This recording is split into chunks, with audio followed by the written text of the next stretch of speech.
Suscríbete al canal y activa todas las notificaciones. Si te gusta lo que ves, dale like al video y compártelo. Saludos Venezuela, bienvenidos y bienvenidas a una nueva edición de su programa radial Liderazgo en Sintonía, transformando realidades. El espacio donde las ideas se transforman en acción y el servicio en nuestro norte. Es un gran placer saludar a toda nuestra audiencia que día a día busca herramientas para crecer y liderar con propósito. Saludamos con entusiasmo a quienes nos sintonizan a través de ASRAM, la radio de emprendedores, el ecosistema sonoro que impulsa el talento nacional. Este espacio llega a ustedes gracias al respaldo y la visión de nuestro equipo directivo en la presidencia de esta casa radial, donde tenemos al compañero y gran amigo Hilario Ruiz y en la dirección general nuestro hermano Carlos Rodríguez, ambos comprometidos siempre con la excelencia comunicacional. En la locución se encuentra este servidor, Julio Cáceres Rondón, listo para acompañar a los líderes y lideresas que hoy se atreven a romper esquemas. Juntos exploraremos las visiones estratégicas que están construyendo el futuro de nuestra nación, porque recordamos que el liderazgo no es un cargo, sino es la capacidad de influir. Para que continuemos transformando realidades, los invito a sumarse a nuestra comunidad digital. Encuéntrenos en Instagram como @liderazgo en sintonía y en TikTok bajo el usuario liderazgoensintonía.ben. Sigamos proyectando las voces de quienes construyen el futuro, porque es momento de liderar tu propio éxito. Hoy tenemos un programa de altura. Nos honra con su presencia el historiador Javier Escala, con quien analizaremos un proceso medular en nuestra identidad nacional.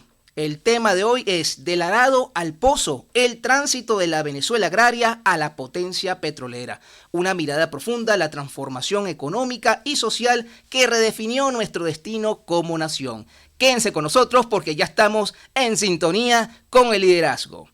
Bienvenido, estimado amigo, hermano Javier Escala. Estás en tu casa. Las cámaras, los micrófonos, la audiencia que nos sintoniza hoy en la tarde están a tu disposición, puestas y dispuestas para recibir tus luces, orientaciones y consideraciones sobre el tema que vamos a tocar el día de hoy, en esta tarde de luces que usted nos va a emitir.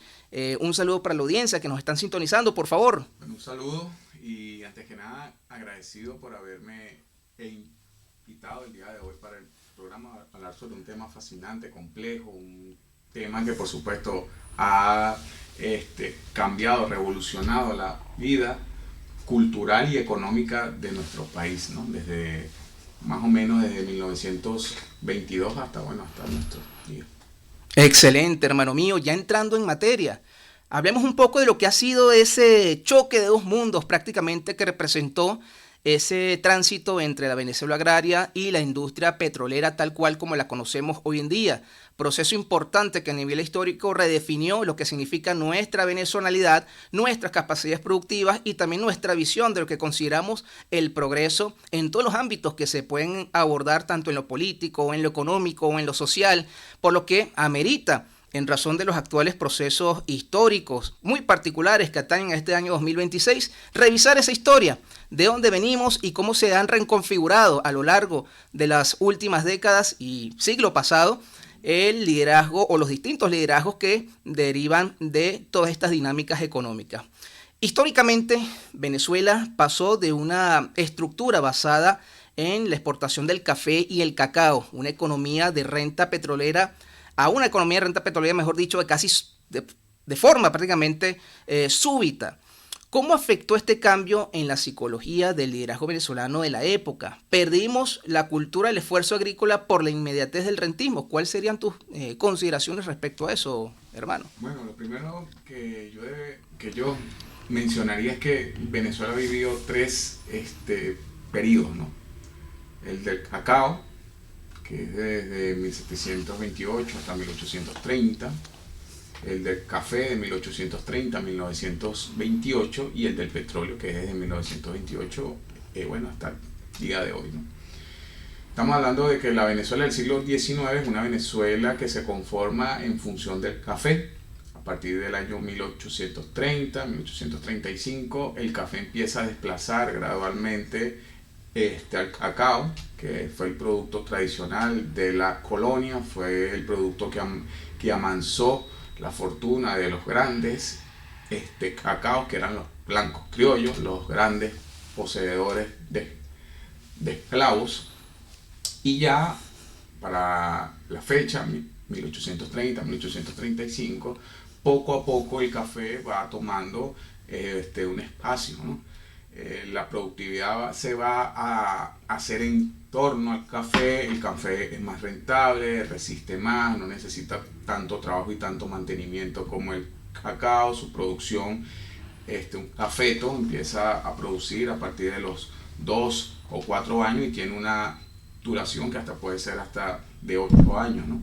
Recordemos que el café, a diferencia del cacao, no es un producto o no es una planta del continente, es una planta que los europeos traen. En concreto, a partir del siglo XVIII, 1730, los misioneros, los capuchinos por un lado y los jesuitas, que empiezan de una u otra manera a cultivar el café en la zona del Caroní, del río Caroní. De hecho, si ustedes revisan la obra del padre José, la obra que se llama El Orinoco Ilustrado, de 1700, 1700 y algo, 1770, en esa obra se habla precisamente de que ya se estaba sembrando el café, ¿no? Pero ya se vuelve como un producto que va a tener un impacto o una influencia dentro de la economía del país a partir del siglo XIX. Va a ser un producto que va a permitir la población de las zonas altas, de las zonas altas y montañosas del país. Y además de eso, va a ser un producto que va a, de una u otra manera, como a depender la economía. De hecho, el café, Venezuela se va a tornar en el segundo mayor productor de café del planeta, luego de Brasil, y además de eso, también se van a ver ciertas crisis, ¿no?, en torno al café. La primera va a ser ya a partir de la década de 1840, que va a significar la quiebra de muchos productores que se acogieron a la ley de libertad de contrato de 1834, y ya también finalizando el siglo XIX por una sobreproducción que va a generar la propia República del Brasil, ¿no?, que va a generar una sobreproducción, y por supuesto los precios del café se van a caer y van a afectar la economía del país hasta por lo menos 1910, que los precios empiezan a recuperarse. Entonces estamos hablando de un estado en el siglo XIX dependiente del café, un estado rural, una población básicamente rural. El 70% de la población vivía prácticamente en las zonas rurales, un país afectado por alzamientos, guerras civiles y por una dependencia en función de los precios del café prácticamente en los mercados del planeta. Excelente, muy interesante cómo ha sido ese origen, ¿no?, ese contexto del cual parte esa transición del mundo agrario al petrolero. Hablemos un poco de lo que fue y significó la migración y los nuevos liderazgos sociales también que se conformaron durante esa época, ese contexto que bien estás mencionando desde el punto de vista como historiador. El éxodo campesino hacia las ciudades y campos petroleros reconfiguró el mapa social del país. ¿Qué nuevos tipos de líderes surgieron en esos campamentos petroleros que no existían en la Venezuela rural del principio del siglo XX? Más o menos, ¿cómo lo contextualizaría?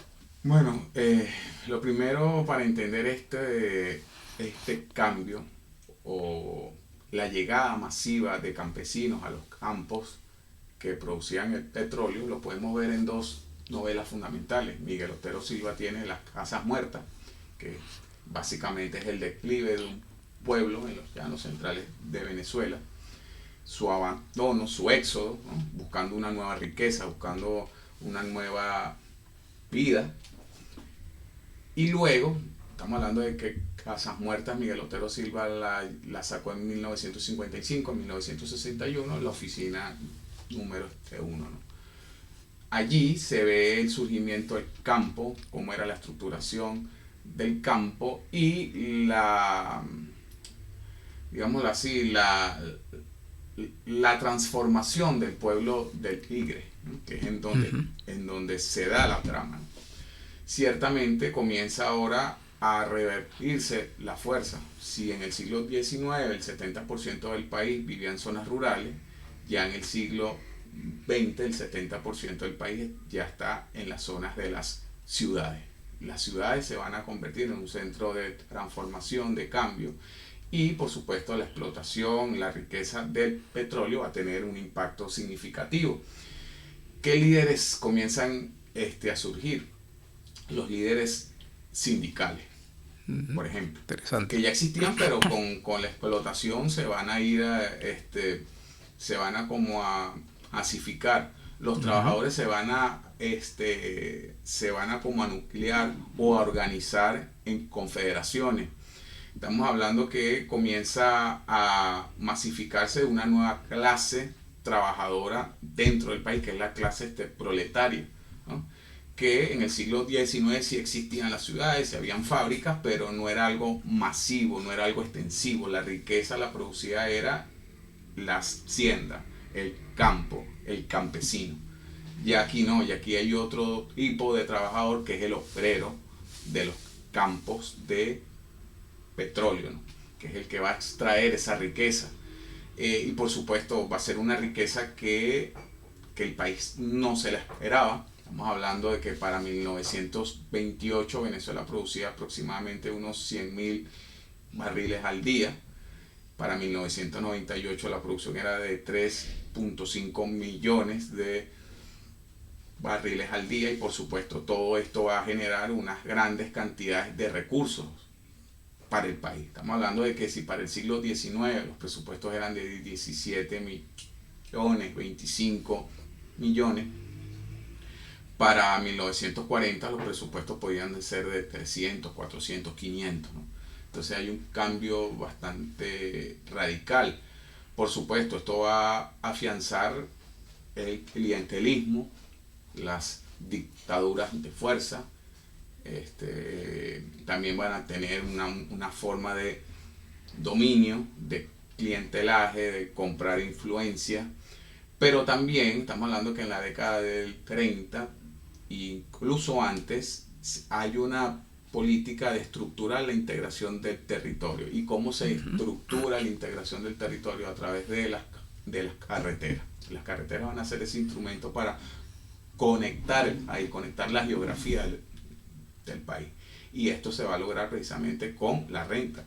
Recordemos que con el petróleo no solamente se produce la gasolina, se produce el plástico, el asfalto, se producen una serie de derivados, ¿no?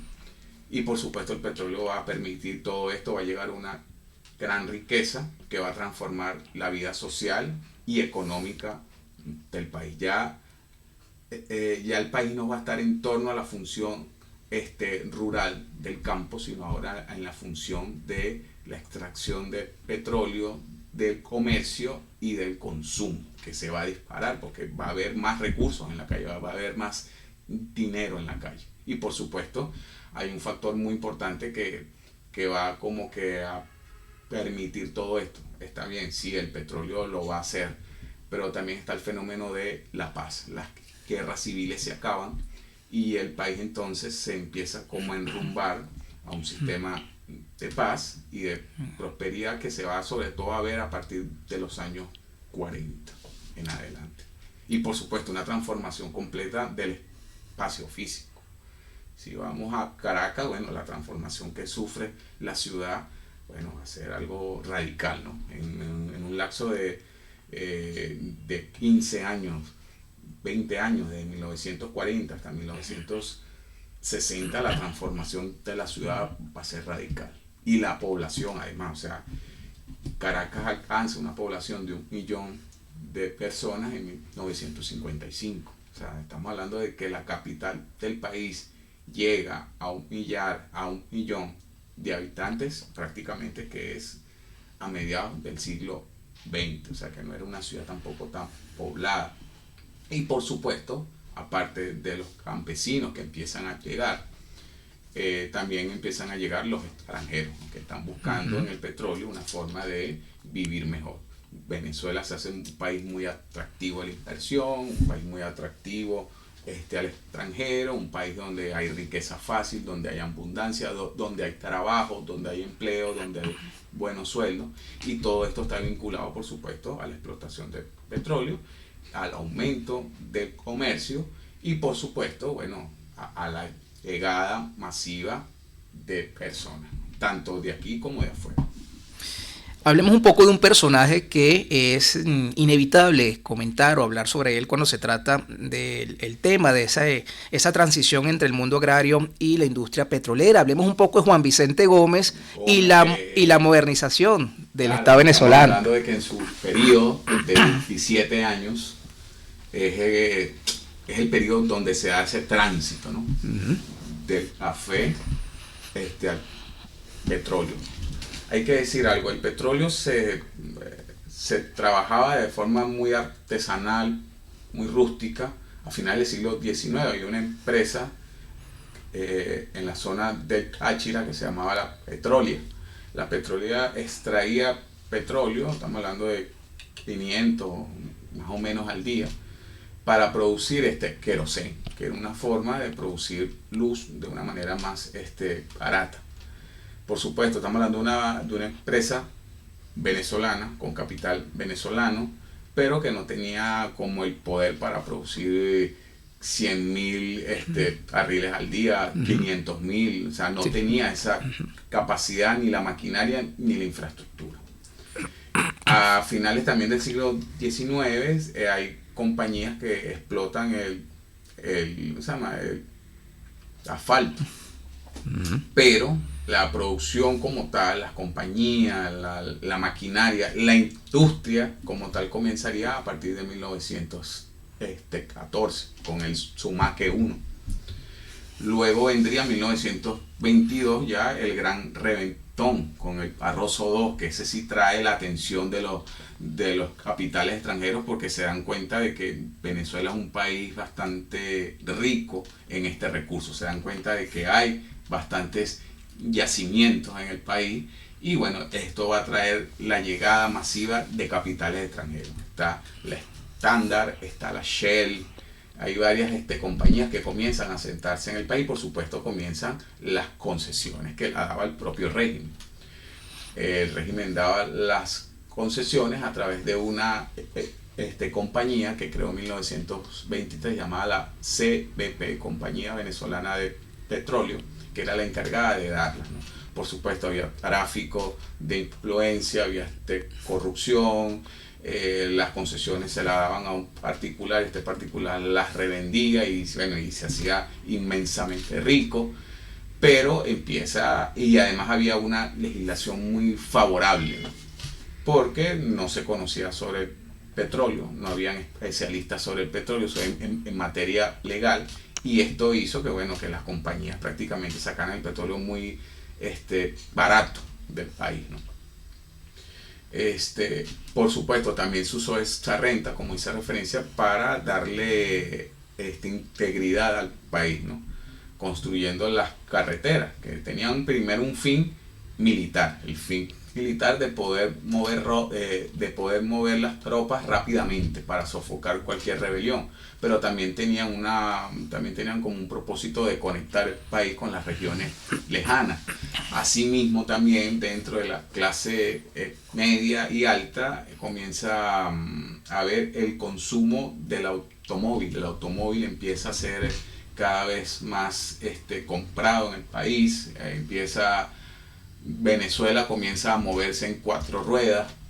Entonces, todo esto va a posibilitar una transformación radical del medio y la llegada de las compañías extranjeras, que van creando estos campos que finalmente terminarían siendo como un estado dentro de otro estado. Ese campo tenía sus reglas, sus leyes, sus normas, y por supuesto el Estado venezolano no intervenía demasiado, porque lo que le interesaba al Estado era recibir su regalía por la extracción de productos, ¿no?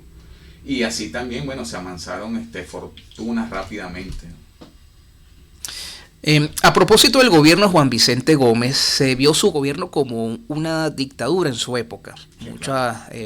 Hubo muchas corrientes dentro del país que así la consideraron. Pero bajo su mando se dio la transición legal y técnica hacia el petróleo, eso es indudable. ¿Fue esto un proceso de liderazgo visionario o podemos decir que simplemente fue una adaptación circunstancial a intereses extranjeros? ¿Cómo valorarías eso? Bueno, lo primero que decir es que el petróleo llegó de una manera que nadie se la esperaba, ¿no? Ni el régimen se la esperaba. Fue un cambio radical, fue un cambio drástico, fue un cambio que en un principio no permeó al resto de la población, a la mayoría de la población. Fue una riqueza que, bueno, como te acabo de referir, permitió que muchos jerarcas del régimen o amigos del dictador se enriquecieran.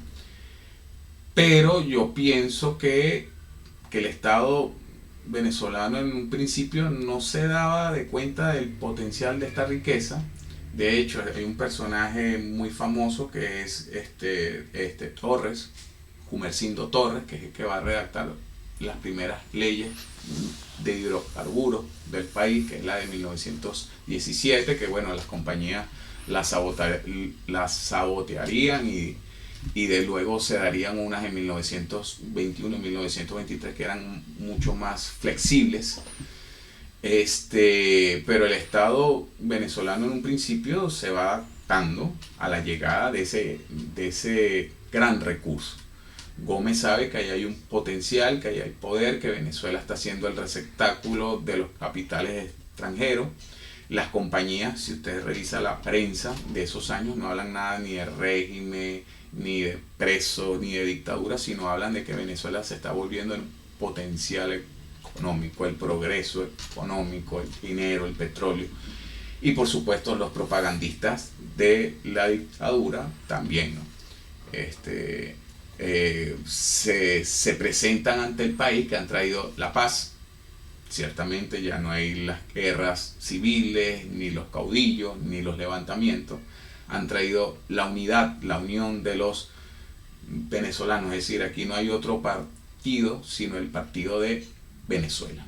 Aquí no estamos ni los federalistas, ni los centralistas, ni nada. El único partido es Venezuela. Y por supuesto están trayendo el progreso, el trabajo. Están moviendo el aparato productivo del país. Pero, vuelvo y te repito, el petróleo no permeó o no se volvió una labor social o no se usó la renta con un fin social, sino estamos hablando ya a partir de la década de los 40, cuando se usa el petróleo de una forma más, más de inversión social. Aquí se está usando el petróleo para afianzar redes de lealtad. Aquí se está usando el petróleo en un principio para enriquecer a unas pequeñas minorías. Se está usando el petróleo para transformar el espacio físico, pero este espacio físico muy restringido a las carreteras, a hacer uno que otro hospital, pero no se usa esa renta para cambiar radicalmente en un principio la vida del pueblo. Esto lo podemos ver en las cifras de 1936. Tuberculosis, paludismo, pobreza. O sea, todavía no hay ese cambio. Ese cambio se daría posteriormente. Las ciudades empiezan a transformarse. La sanidad también, aunque ciertamente el régimen va a traer, de hecho, las alcantarillas de Caracas prácticamente se hacen durante ese periodo, ¿no? Pero todavía no hay un cambio radical, ni el impacto va a ser tan radical. Ya hay protestas, ya hay manifestaciones, pero por supuesto todo este estallido del proletario, de los obreros, de los sindicatos, comenzarían a partir de 1936, así como las grandes transformaciones de las ciudades del país. A propósito de esa fecha que tú bien mencionas, se acuñó una frase muy conocida, la siembra del petróleo. De Arturo Urlapietri. Arturo Urlapietri acuñó esta frase en 1936 justamente. Desde su perspectiva histórica, mi estimado, ¿cuáles fueron los obstáculos reales que impidieron que ese liderazgo intelectual se tradujera en una política de Estado efectiva para diversificar la economía? Bueno, tú sabes que Urlapietri siempre tuvo una visión muy negativa sobre el petróleo, ¿no? Él decía que el Estado venezolano perdió su norte, nosotros perdimos nuestro norte. Que él, en un principio él creía que el petróleo era una riqueza que iba a desaparecer muy rápidamente, que eso no era la verdadera riqueza, que nuestra riqueza tradicional ha estado prácticamente, que es en el sector rural, ha estado en la siembra, ¿no? Que esto es algo transitorio y que como es algo transitorio debería de haberse usado para diversificar y modernizar el campo, la producción que siempre nos ha dado de comer y que es la producción que siempre va a estar allí, ¿no? Urlarpiti siempre tuvo esa visión algo negativa sobre los efectos del petróleo en el país, que el Estado se hizo mucho más rico y poderoso, que hubo un derroche, que no se invertía en lo que se tenía que invertir, que se gastaba en cosas superfluas. Y yo pienso que el petróleo sí se sembró, o sea, sí se sembró, y él lo reconoce después, en una entrevista que le hacen en los años 70, bueno, él dice que sí se sembró, pero que ahora no se sembró lo suficiente, pero sí reconoce que se sembró. ¿Y en qué se sembró? En carretera, en las universidades, en las escuelas, en los hospitales, en los centros de salud, en las ECAs. O sea, se ha sembrado en las transformaciones sociales que va a tener el país en el siglo XX, en todas esas construcciones de asistencia social y educativa, en las universidades, o sea, en el crecimiento de salud, de materia de universidad, de producción, de todo que va a tener el pueblo venezolano desde 1940, bueno, hasta la actualidad. De esa siembra... O sea, sí se ha sembrado, por supuesto hay un impacto del petróleo dentro del país. De esa siembra del petróleo, la cual habla y se ha hecho tanta referencia desde la década de los años 30, ¿cómo opera el rol de las transnacionales? La llegada de las empresas como la Standard Oil y la Shell introdujeron modelos de gerencia y disciplina laboral inéditos en el país.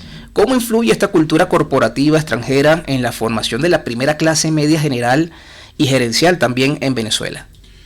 Bueno, ciertamente los primeros que llegaron a extraer el petróleo son estas grandes compañías en campos que, como te repito, eran prácticamente un estado dentro de otro, con una estructura, con una jerarquía. Los que dirigían en un principio la operación eran prácticamente todos extranjeros, no había ningún venezolano, y gradualmente es que el país va a comenzar a mandar personas para que se formen fuera. Para que vayan teniendo noción de cómo se explota, ¿no? Crear técnicos nacionales, ¿no? Sobre esto, porque el Estado se va dando cuenta que el petróleo cada vez es una riqueza más relevante y que no se puede quedar relegado o no puede entregar completamente aquella riqueza, a los extranjeros. Tiene que formar su propio personal. Poco a poco se van formando fuera del país los primeros técnicos. Van llegando en los años 40, 50, y ya cuando el Estado venezolano tiene la suficiente riqueza, el suficiente personal capacitado para esto, va a crear la compañía que hoy tenemos, que es PDVSA. PDVSA, que nace precisamente de la nacionalización de la industria en 1975. Excelente, bueno, súper interesantísimo el tema que estamos abordando acerca de lo que fue esa transición entre el mundo agrario y el mundo petrolero y cómo se reconfiguró la sociedad venezolana en torno a sus aspectos políticos, sociales y económicos. Vamos a continuar conversando con nuestro invitado de honor en la tarde de hoy, Javier Escala, historiador, con quien estamos abordando el tema precisamente de esas transformaciones que derivaron de dicha transición entre lo agrario y lo petrolero. Vamos a continuar después de este corte musical y ya regresamos con su programa Liderazgo en Sintonía, Transformando Realidades.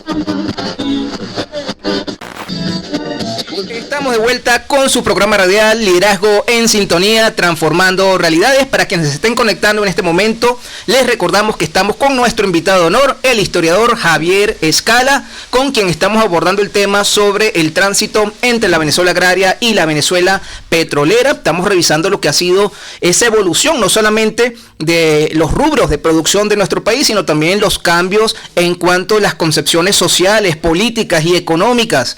Cabe mencionar que nuestro invitado, en su calidad de historiador, también ha tenido la oportunidad de escribir para importantes revistas, es autor también de varios libros, y quiero mencionar especialmente su participación en la revista Memorias en su 87 edición, para quienes quieren profundizar en lo que ha sido para ver, por aquí la cámara.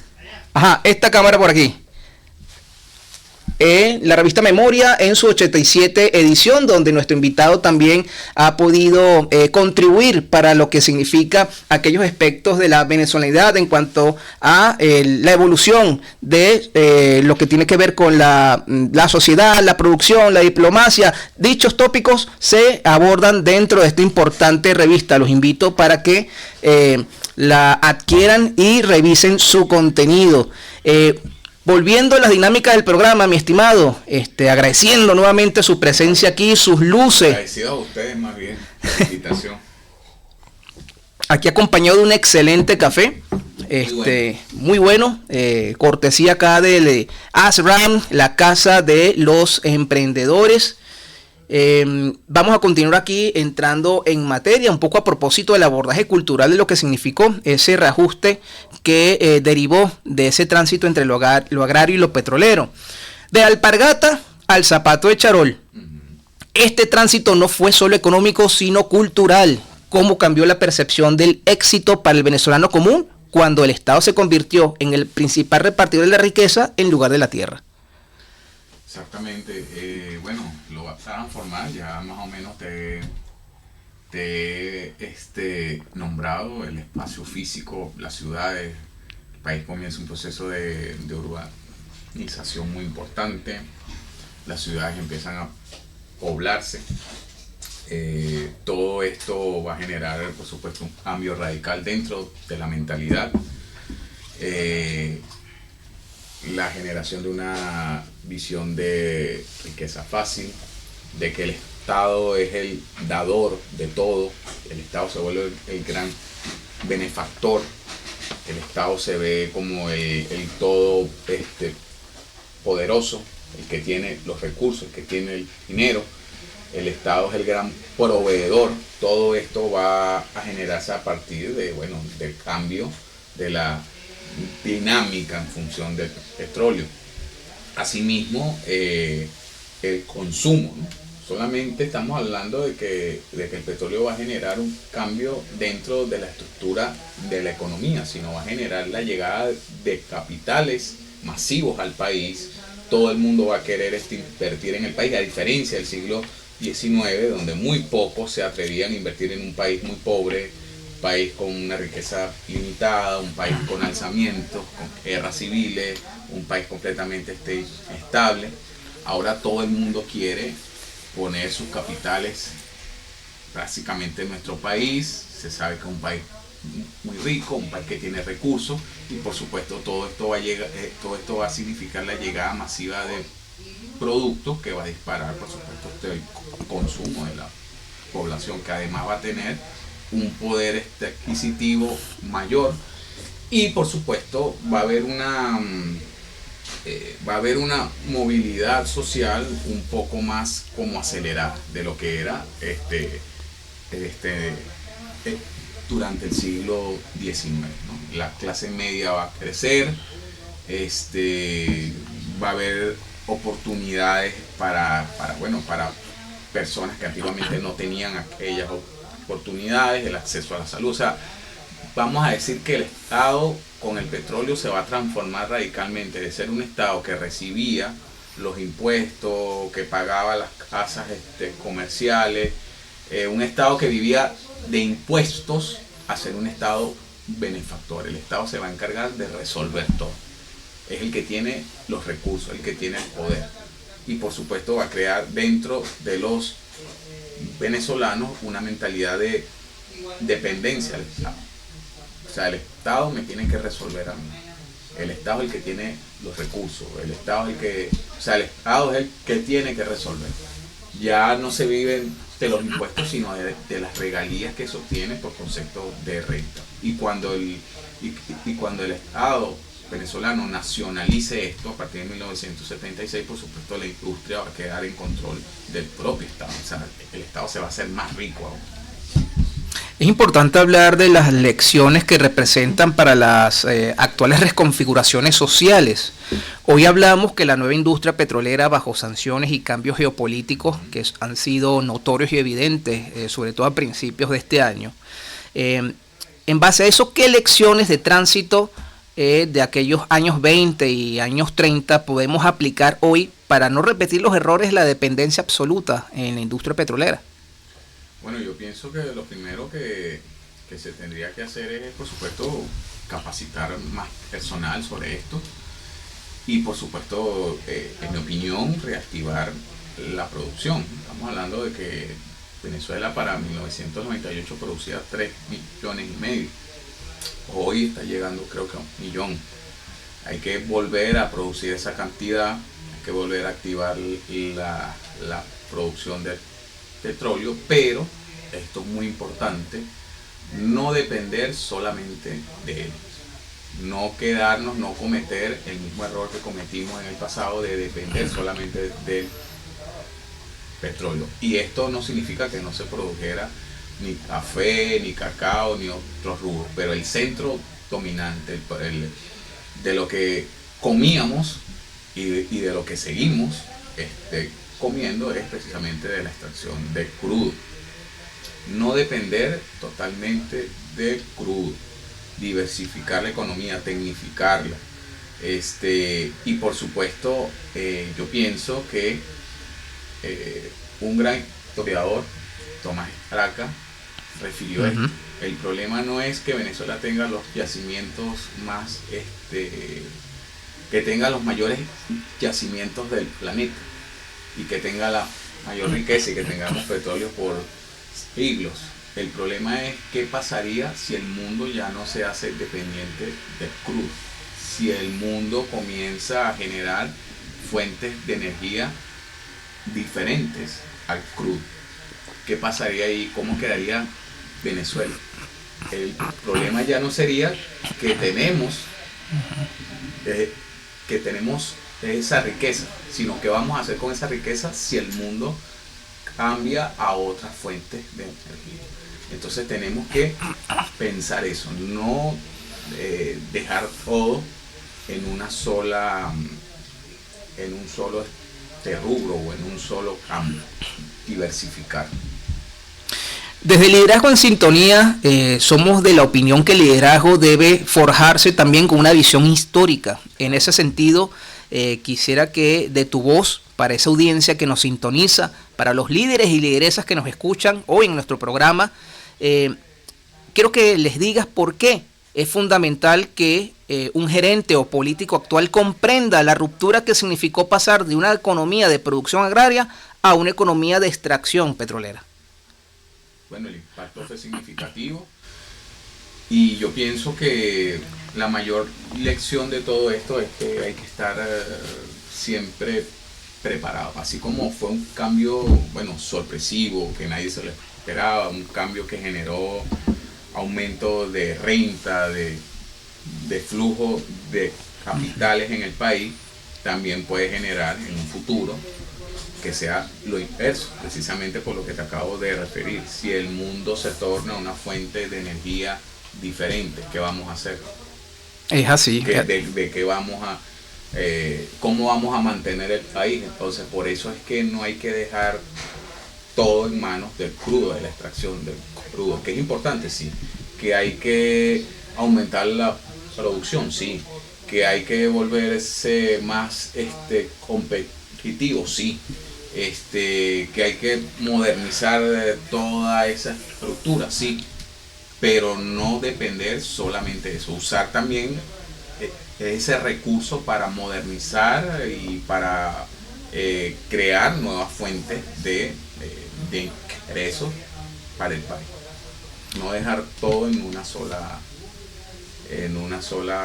pues, digámoslo así, estructura o una sola forma de producir y de generar riqueza. Venezuela actualmente sigue escribiendo su historia en los momentos. Siempre la va a escribir. Claro, es así, es una constante, es imparable, inevitable, en que escribamos y reescribamos también la historia que hemos vivido. La humanidad exista siempre se va a hacer historia. Así es, mi estimado. En función de eso, debemos ser conscientes de esa realidad histórica de la cual vivimos, que ha forjado nuestra identidad como venezolanos. Y que es la única realidad que nosotros sabemos, porque todos los que estamos aquí nacimos bajo la era del petróleo. Nadie conoció la era ni el café, ni el cacao, ni la Venezuela del siglo XIX. Nuestra realidad, nuestro espacio, nuestra mentalidad, nuestra forma de concebir la realidad está en función de que nosotros nacimos, nos criamos y nos formamos en la Venezuela del petróleo. Es así, si somos un país con prospectiva, con una visión a futuro dentro del económico, lo político y social, es necesario ir revisando estos procesos históricos por los cuales nosotros transitamos como nación, un poco como ya lo habíamos mencionado anteriormente en el programa, evitar cometer los mismos errores que la historia lamentablemente nos ha hecho cometer, aunque aprender también de esa experiencia y perfeccionarnos. Y ver más allá, porque ciertamente el problema es que todos nacimos bajo la era del petróleo y por tanto tampoco conocemos otra fuente de riqueza, sino que es, pero tenemos que explorar más fuentes de riqueza que las hay el país, porque el país es un país inmensamente rico, pero tenemos que no solamente saberlo, no solamente decirlo, sino fortalecerlo, ¿no? Fortalecerlo, ponerlo a funcionar.